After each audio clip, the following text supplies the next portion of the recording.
तो हमारे साथ हैं केशव माधव फैशन से राकेश अग्रवाल जी। सर नमस्ते। नमस्ते। व्यूअर्स को आप बताएं कि कपड़े का व्यापार करना चाहिए या नहीं करना चाहिए। पहली चीज़, करना चाहिए तो किसको करना चाहिए, और अगर करना है तो कैसे करना है। थोड़ा मोटा मोटा अंदाज़ा दीजिए अपने अनुभव से सर। देखिए, व्यापार कोई भी हो करना चाहिए, और कपड़े का ही क्यों करना चाहिए उसके बारे में मैं बताता हूँ। कपड़े का व्यापार और व्यापार के कंपेयर में इजी है।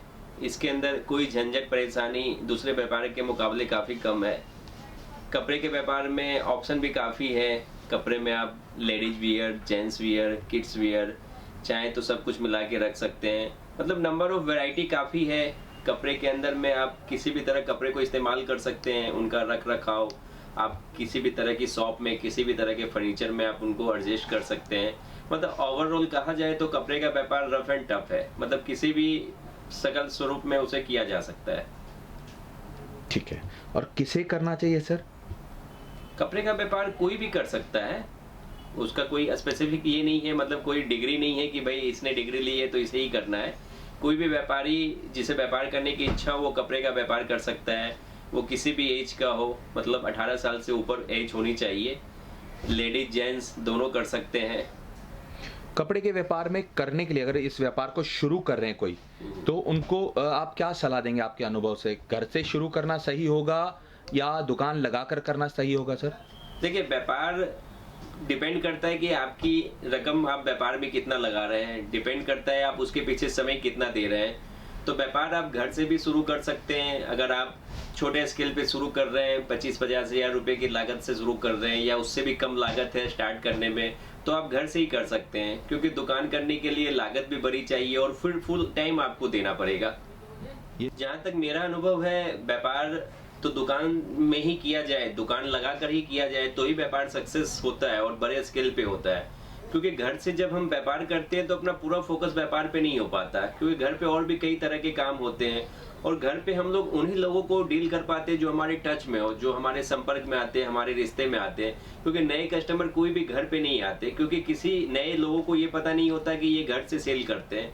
तो आपको दुकान लगा के सेल करना चाहिए, क्योंकि दुकान लगाने के बाद आपका पूरा फोकस दुकान पे होता है, पूरा ध्यान दुकान पे होता है। तो इसके अंदर में क्या है कि राइज होने के चांस पूरे के पूरे रहते हैं। सर इस मार्केट का, रघुकुल मार्केट में जहां आप हैं, हमने नोटिस किया है बहुत ज़्यादा आना जाना है लोगों का। ज़्यादातर व्यापारी, ज़्यादातर लेडीज़, ज़्यादातर माताएं बहनें जो घर से व्यापार शुरू करती हैं, इनके बारे में आपकी क्या विचारधारा है? नहीं, जैसे क्या है, मार्केट के अंदर में आना जाना काफी लोगों का है, काफी कस्टमर आते हैं, डेली विजिट करते हैं। लेकिन ज्यादातर कस्टमर जो घर से व्यापार करते हैं उनका व्यापार कहीं ना कहीं रुक जाता है, अटक जाता है। क्योंकि क्या है, वो जोश में मोटिवेट होकर व्यापार तो शुरू कर लेते हैं, लेकिन घर से, जैसे मैंने आपको कहा कि घर पे आप अगर व्यापार करते हैं तो आपके पास कस्टमर का फ्लो नहीं आता, और जब तक कस्टमर का फ्लो नहीं होगा तब तक आप सेल ग्रोथ कर नहीं पाएंगे। ठीक है, कुछ एक मामलों में कुछ एक लोग घर से भी अच्छा काम कर लेते हैं, बाकी ज्यादातर मामलों में घर से लोग काम लास्ट इन बंद ही करते हैं वो। ओके। और सर आप अगर कहें तो किस आइटम से काम शुरू करना चाहिए? मतलब अगर कपड़े के व्यापार में किसी ने शुरुआत करनी है तो आपकी सलाह के हिसाब से किस आइटम से जाना चाहिए? कपड़े के व्यापार में वैसे देखिए आइटम तो काफी सारे हैं, लेडीज वियर हैं, जेंट्स वियर हैं। लेकिन शुरुआत साड़ियों से हम लोग इसलिए कहना चाहेंगे कि साड़ियों में किसी तरह की परेशानी नहीं है, साइज का कोई इशू नहीं है। किसी भी साइज की महिलाएं हो, हर साइज कॉमन चलती है उसके अंदर में, और इजी है। इसके अंदर में क्या है ना कि साड़ियां हैं वो, उनका वॉल्यूम काफी ज्यादा है, आगे पीछे कभी भी उनकी सेल हो जाती है। तो आपको उसके अंदर में क्या है ना कि आपके पास फंसने का भी चांस कम रहता है, और उसके डेड स्टॉक भी कम होते हैं। तो ओवरऑल साड़ियों से शुरुआत करनी चाहिए, और साड़ी एकमात्र अकेली ऐसी आइटम है जो सिर्फ साड़ी में सेल हो जाती है। मैं इसलिए नहीं कह रहा है क्योंकि मैं साड़ी का व्यापार करता हूँ, क्योंकि आप अगर देखें तो साड़ी के साथ आपको लेगिंग्स, कुर्ती, वेस्टर्न ग्राउंड, मतलब इस तरह से आपको जींस टॉप काफी मतलब मिलेंगे आपको मार्केट में। लेकिन जो साड़ियों की परंपरा है जो चलती आ रही है काफी समय से, वो रहने वाली है। जो हिंदुस्तानी सभ्यता साड़ियों की है, आज भी आप छोटे शहरों में जाएं तो आपको ऑलमोस्ट साड़ियों में ही सारी महिलाएं दिखेंगी। बड़े शहरों में ठीक है, अपने बोल सकते हैं कि साड़ियों के अलावा आपको दूसरी चीजें मिलेंगी, तो इस तरह से अगर आप देखें तो साड़ियाँ आप इजी वे में शुरू कर सकते हैं। साड़ियों में सेल आपको ज़्यादा मिलने वाली है। छोटे शहर से आप तो आपको साड़ियाँ ही शुरू करनी चाहिए। बाकी आप साड़ियों के साथ में आप बाकी सब चीज़ें भी शुरुआत में रख सकते हैं। तो कहने का मतलब ये हुआ सर कि एक ही चीज़ में पहले माहिरी हासिल करें, उसके बाद दूसरी चीज़ें ऐड करते जाएं। नहीं, ऐसा कुछ नहीं है कि आपको एक चीज में महारती हासिल हो तभी दूसरी चीज ऐड करनी है। आपको पहले ये देखना होगा कि भाई कौन सी आइटम वहाँ चलती है, कौन सी आइटम बिकती है, कौन सी आइटम कितने में बनती है, कौन सी आइटम कितने में मिलती है। आपको ये सब चीजों का ध्यान रखते हुए आपको व्यापार करना होगा, क्योंकि कोई भी एक आइटम आपका ज्यादा टाइम तक नहीं सेल हो पाता, क्योंकि कपड़े के अंदर में आपको क्या है, हमेशा वेरिएशन लाना होगा, चीजें नई नई देनी होगी। तो किसी भी एक चीज पे आपको फोकस नहीं करना है। दोस्तों, फैशन बदलने वाली चीज़ का नाम है, इसीलिए कहा जा रहा है कि साड़ियों में आप अगर वैविध्यता रखते हैं, वेरायंस रखते हैं, तो कहीं ना कहीं आपको कुछ चीज़ें और भी ऐड करनी चाहिए। सर, व्यापार में आपके हिसाब से कितना अमाउंट लगाना सही रहता है? मतलब अगर किसी को नया शुरू करना है तो कितना अमाउंट से शुरू करना चाहिए? व्यापार में ऐसा कोई मतलब क्राइटेरिया नहीं है कि आपको किस अमाउंट से शुरू करनी चाहिए। आप सक्षम जहाँ तक हो, आप जितनी रकम लगा सकते हैं वहां से व्यापार शुरू होता है। करने को व्यापार लोग साइकिल पे भी शुरू करते हैं, जहाँ पे वो 10,000 5,000 रुपए से भी शुरू करते हैं। और दुकान से शुरू करते हैं तो थोड़ा आपको एक अमाउंट लमसम लगाना पड़ता है ताकि व्यापार शुरू हो। अभी कल ही हमारे पास एक कस्टमर आए थे, ग्वालियर से थे। मैंने उनसे पूछा कि भाई आपने कितनी रकम से शुरू किया। उन्होंने कोविड से ठीक पहले ही किया था। उन्होंने कहा 8 लाख रुपए से शुरू किया था, और उसके अंदर में उनका 2 लाख रुपया फर्नीचर में और दुकान की रिनोवेट में लग गया। तो इस तरह से आप व्यापार किसी भी अमाउंट में शुरू कर सकते हैं, और वो आज खुश थे। 8 लाख रुपयों से लगा के उन्होंने व्यापार किया, और वो आज संतुष्ट थे व्यापार करके कि मेरा व्यापार अच्छा चल रहा है। बहुत खूब कहा सर। दोस्तों, जैसे सर ने एक एग्जाम्पल भी आपको दिया कि कल इनके पास ग्वालियर का एक कस्टमर आया था, 8 लाख रुपए लगाकर उन्होंने दुकान शुरू किया। सर, तो ये जो लोग कहते हैं यूट्यूब पे कि 1 लाख और 50,000 में दुकान शुरू हो जाती है, इस बात में सत्यता कितनी है सर? नहीं, मैंने तो कहा ना कि दुकान शुरू हो जाती है, लेकिन 1,50,000 में आप क्या देंगे? क्योंकि अगर 50,000 रुपये आप दुकान के पीछे लगाते हैं तो दुकान का रेंट, दुकान की लाइट, इलेक्ट्रिक, दुकान का फर्नीचर बनाना आज 50,000 में वो नहीं बन पाता है। फिर भी अगर आपने मान लीजिए 50,000 में कोई दुकान में आपने लगाया, तो अगर गिनती के 25-50 साड़ियाँ दिखेंगी तो आपके कस्टमर जो आएंगे वो आपसे क्या लेंगे?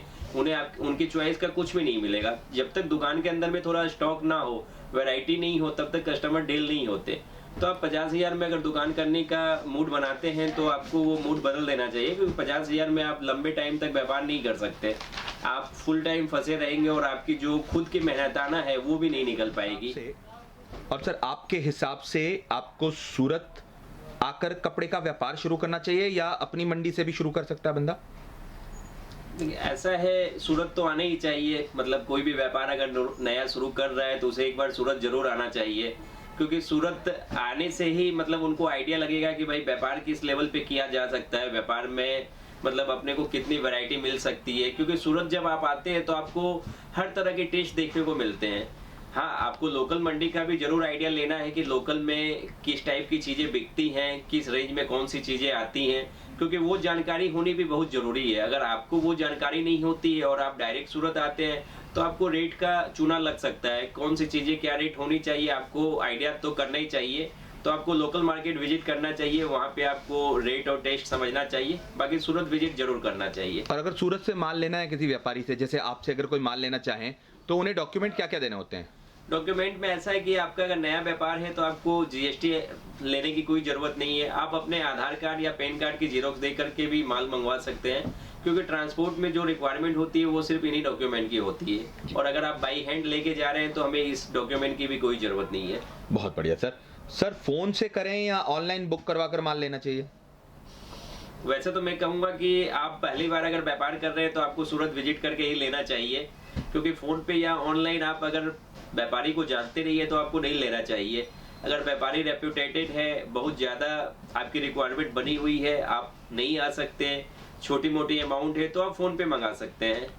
वो भी ये ध्यान देते हुए कि सामने वाला जो व्यापारी है वो रेप्यूटेटेड है या नहीं है, उसके रिव्यू अच्छे। वो कैसे चेक करें? वो आप उनके रिव्यू चेक कीजिए, उनके जो भी वीडियो आप देखते हैं उनके कमेंट पढ़िए, जो भी गूगल पे उनके रिव्यू मिलते हैं, क्योंकि अच्छे कमेंट मांगने से भी नहीं मिलते, लेकिन बुरे कमेंट जरूर मिलते हैं। तो जिनका काम खराब होगा उनके आपको रिव्यू कहीं ना कहीं गलत जरूर दिखेंगे। पर सर देखिए, हमने यहाँ तक जिस तरह हम देखते हैं, व्यापारी जो अपने चैनल पे या किसी और के चैनल पे वीडियो जैसे लाते हैं, तो बुरे व्यूज बहुत कम दिखते हैं, या तो हाइड कर दिए जाते हैं या तो डिलीट कर दिए जाते हैं। इसको कैसे पकड़े? इस चीज को तो पकड़ना थोड़ा मुश्किल सा है, क्योंकि मतलब जो चीज डिलीट हो जाती है वो सामने नजर नहीं आती। जब भी आप किसी व्यापारी का कमेंट देखते हैं, जब आप उसके प्रोफाइल में जाते हैं, मतलब मैं आपको ये ट्रिक बता रहा हूँ कि आपको कैसे चेक करना है, जो कि आपको ये ट्रिक कोई नहीं बताएगा। जब आप व्यापारी के प्रोफाइल पे जाते हैं तो वो प्रोफाइल कहीं ना कहीं गूगल से लिंक होती है, तो वो व्यापारी एक्चुअल में व्यापारी है या फॉल्स है, वो उस चीज का आपको पता चलेगा। अगर वो व्यापारी है तो जैसे ही आप उसकी प्रोफाइल पे आप क्लिक करेंगे तो वो गूगल पे ओपन हो जाएगी। जब गूगल पे ओपन होगी तो उसके पूरे डाटा उसमें आपको मिलेंगे, वो व्यापारी कहाँ से है, किस नाम से है, तो आप इससे आसानी से चेक कर सकते हैं कि वो रिव्यू ओरिजिनल है या नहीं है। और दूसरी बात, जब आप जिस व्यापारी के बारे में आप सर्च करते हैं, उनके गूगल रिव्यू देखते हैं, तो आप सबसे पहले उनके एकदम लोएस्ट रिव्यू देखिए कि 1 स्टार 2 स्टार उन्होंने उनको किसने दिया है, और जिसने दिया है वो किस कारण से दिया है, उसके पीछे क्या कारण है। उनकी सर्विस कमजोर थी, उनका माल अच्छा नहीं था, व्यवहार अच्छा नहीं था, या वो कोई चीटर फ्रॉड है। क्योंकि जो भी सिंगल स्टार या डबल स्टार रिव्यू देखते हैं, वो कहीं ना कहीं वो उसके पीछे कारण लिखते हैं, और ये कारण जेन्युइन है कि नहीं है। जैसे माल ना बिकना, ये कोई जेन्युइन कारण नहीं होता, क्योंकि वो क्या है, आप पे डिपेंड करता है कि आप में वो क्वालिटी है कि नहीं, आप सेल कर पाते हैं। तो ये एक जेन्युइन कारण नहीं है। तो जेन्युइन कारण देखिए, और सामने वो जो व्यापारी है वो रिव्यू का रिप्लाई क्या करता है। अगर पार्टी ने हर रिव्यू पे रिप्लाई किया है, जेन्युइन रिप्लाई किया है कि भाई सामने वाले को क्या तकलीफ हुई है, क्या दिक्कत हुई है, तो वो समझिए वो पार्टी जेन्युइन है। आप चाहें कभी आप हमारा भी रिव्यू चेक कीजिए कि भाई हमारे रिव्यू कैसे मिल रहे हैं, हमने रिव्यू के क्या जवाब दे रहे हैं। अगर हम रिव्यू के जवाब देते हैं तो कहीं ना कहीं हम जो है अपने आप में एकदम सही हैं, तभी हम इस तरह से उसको मैनेज कर रहे हैं। बहुत बढ़िया सर, ये ट्रिक सिखाने के लिए शुक्रिया। दोस्तों, ये जो ट्रिक राकेश जी ने सिखाई है वो दिमाग में रखें। गूगल रिव्यू पेज पे, यानी जब आप व्यापारी का नाम सर्च करते हैं तो गूगल का रिव्यू भी आप देख सकते हैं। दोस्तों, जैसे राकेश जी ने बताया, ये बहुत ही बढ़िया ट्रिक है, आपको बहुत बढ़िया ट्रिक सिखाई है। याद रखें, गूगल के रिव्यू कभी भी डिलीट नहीं होते हैं। किसी भी व्यापारी के बारे में आपको इन्वेस्टिगेशन करनी है, आप जाएं गूगल पेज पे जाके आपको डालना है। जैसे केशव माधव इनका ब्रांड है, right, reviews about Keshav Madhav fashion, आपको ये वर्ड डालने हैं। आपको वर्ड डाल के चेक करना है कि व्यापारी ने क्या जवाब दिए हैं उनके बारे में। रिव्यू में सीधा जाके पहले 1 और 2 स्टार वाले रिव्यू पढ़ें कि किस विषय में वो बात करना चाहते हैं, किस विषय की वजह से 1 या 2 स्टार दिए गए हैं। और जानिए समझिए कि कहीं ना कहीं व्यापारी के ऊपर कमेंट करने वाला व्यक्ति सही है, गलत है, या ऐसे ही गुस्से में, तनाव में आकर वो रिव्यू दिया गया है। और दूसरी चीज यह भी नोट करनी है कि रिव्यू देने के बाद व्यापारी ने अपना रिएक्शन कैसे रजिस्टर किया है। सिर्फ नंबर छापा है, ऑटोमेटेड जवाब डाला है, तो हो सकता है व्यापारी ने ध्यान दिया ही नहीं हो, कट कॉपी पेस्ट वाला रिप्लाई हो। और अगर कस्टमाइज टाइप करके रिप्लाई डाला गया है, मतलब सवाल किसी ने पूछा है या किसी ने कोई चीज रंजिश दाखिल की है, अगर व्यापारी ने अलग से जवाब दिया है उनको, इसका मतलब व्यापारी पूरी तरह उस व्यापार के बारे में, उस कमेंट के बारे में संजीदा है और रेगुलरली गूगल पे अपना प्रोफाइल चेक कर रहा है। Thank you very much sir, ये चीज सिखाने के लिए। सर, आखिरी जाते जाते एक चीज समझाएं कि अगर अपने व्यापार को, कई ऐसे व्यापारी हैं जो कहते हैं हमारा व्यापार एक जगह स्टक हो गया है, बड़ा नहीं बन रहा है, हमने शुरुआत करी थी वहीं हैं, हम आगे नहीं बढ़ पा रहे हैं। कई लोग कहते हैं हमारे मार्केटिंग करने के तरीके हमें नहीं समझ में आते, हमारी मंडी में हमें क्या करना चाहिए। तो आप इसके बारे में भी थोड़ी रोशनी डालें, अपना अनुभव शेयर करें सर। छोटे व्यापारी को बड़ा कैसे बनना है? आज इतने सारे साधन हैं एडवर्टाइजमेंट के, जैसे कि सोशल मीडिया, व्हाट्सएप ग्रुप, तो आपके जितने भी कांटेक्ट है, आप ज़्यादा से ज़्यादा सोशल मार्केट में इनको यूज कीजिए। सोशल मीडिया मार्केट में आपको काफ़ी लिंक मिलती है जिससे कि आप व्यापार को ग्रोथ कर सकते हैं। आप चाहें तो लोकल मार्केट के हिसाब से या लोकल बिजनेस के हिसाब से एडवर्टाइजमेंट जैसे पंपलेट छपवा के बंटवा सकते हैं, पेपर न्यूज मैगजीन के साथ में वो सब भी बढ़ते हैं। साथ साथ आप कहीं भी अपनी सिटी में मेन जगह पे, चौराहे पे, 4 रास्ते पे आप होर्डिंग भी लगा सकते हैं, जिससे कि कस्टमर की नज़र पड़े तो वो आपके यहाँ मतलब विजिट करे। तो ऐसा कुछ नहीं है, बाकी तो आपकी मेहनत, आप जितना अच्छा क्रिएशन रखते हैं, जितनी नई क्वालिटी लाते हैं, तो कस्टमर खुद पे खुद आते हैं और वो कस्टमर को भेजते हैं। Thank you very much sir, time देने के लिए, अपना समय देने के लिए, अपना वैल्यूएबल एडवाइस देने के लिए, अपना अनुभव शेयर करने के लिए। दोस्तों, जाते जाते एक ही चीज़ कहूँगा कि अपनी राय कमेंट में ज़रूर डालें कि आपको एपिसोड कैसा लगा। इस व्यापारी से या राकेश जी से पूछना चाहते हैं कुछ भी सवाल, राकेश जी का खुद का चैनल, ये जो वीडियो आप देख रहे हैं उनके खुद के चैनल पे भी डाला गया है। इस चैनल पे आप कमेंट बॉक्स में पूछें, राकेश जी आपको कोशिश करेंगे कि हर महीने के आखिरी शनिवार को आपके सवालों के जवाब भी दें। उन्होंने खुद ने माना है कि भाई ऐसे कोई भी कंफ्यूजन वाले सवाल हैं आप मुझसे पूछ सकते हैं कमेंट बॉक्स में। अगर आपका सूरत आना होता है तो एक बार अवश्य से यहाँ आकर इनसे मिलें, विचार विमर्श करें, और यदि सही सलाह लगती है या सही तरीका का व्यापार लगता है तो व्यापार करके देख सकते हैं।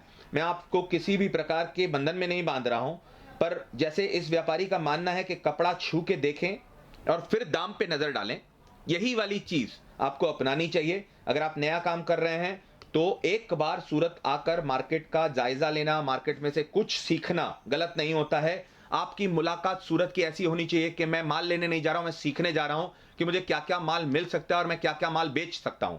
इस उद्देश्य के साथ अगर आप आए तो एक बार जरूर सूरत आना चाहिए। कोविड की बात अलग थी, तभी ऑनलाइन सब कुछ चलता था और एक अकेला रास्ता था आपको ऑनलाइन का। अब अगर आपको चांस मिलता है तो सूरत जैसी बड़ी मंडी को, एशिया की सबसे बड़ी मंडी को एक बार विजिट करना चाहिए। दोस्तों शुक्रिया, thank you very much sir, जुड़ने के लिए आभार।